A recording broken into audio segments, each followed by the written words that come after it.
ایک شخص کہتا ہے میرا باپ بڑا گنہگار تھا، میں نے غسل و کفن دے کے اسے دفن کیا، رات کو خواب میں اپنے باپ کو دیکھا، تعجب تب ہوا جب میں نے اپنے باپ کو جنت میں دیکھا۔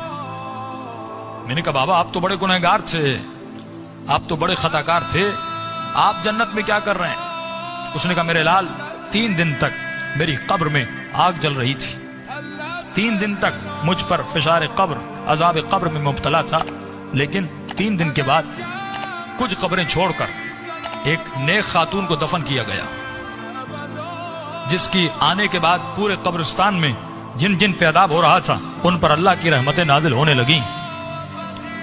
فرمایا نور برس رہا تھا۔ کہا بابا یہ کیسا نور تھا؟ کہا جیسے اس کو دفن کیا پہلی رات بھی، دوسری رات بھی، تیسری رات بھی اس کی قبر میں حسین ابن علی آتے تھے۔ فرمایا جب اس خاتون نے میرے عذاب کو دیکھا، فرمایا اس کے دل میں رحم پیدا ہوا، اور جب امام حسین اس کی قبر میں آئے تو اس نے کہا مولا مجھ پر تو رحمتیں ہیں، لیکن یہ بھی آپ کا چاہنے والا ہے، اس کی قبر میں عذاب ہو رہا ہے، میں چاہتی ہوں میری خاطر آپ اس کی شفاعت کر دیں۔ کہ اس وقت امام نے دعا کے لیے ہاتھوں کو بلند کیا، میرا عذاب ختم ہوا۔ کہ بابا وہ خاتون کون سی تھی؟ کہ اس کا نام یہ تھا، اس کے شوہر کا نام یہ ہے، فلاں محلے میں رہتی تھی۔ یہ نیند سے اٹھا، اس محلے میں گیا، اس شخص کا نام پوچھا، کہ فلاں خاتون آپ کی زوجہ تھی؟ کہ ہاں۔ کہ اس کا کون سا ایسا عمل تھا؟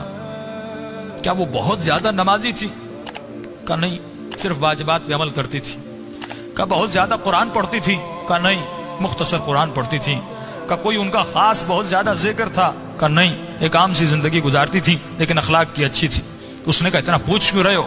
اس نے سارا واقعہ بتایا کہ آپ کی زوجہ کی خاطر میرے باپ کی شفاعت ہو گئی، کوئی تو ایسا عمل ہوگا جس کی وجہ سے امام حسین اس کی قبر میں گئے۔ تو فرمایا ایک عمل تھا جو کثرت سے کیا کرتی تھی۔ کہ وہ کون سا عمل تھا؟ فرمایا روزانہ زیارت عاشورہ پڑھا کرتی تھی۔ یہ مقام اذکرونی اذکرکم ہے کہ ہمارے چاہنے والوں تم ہمیں یاد کرو، ہم تمہیں یاد کریں گے۔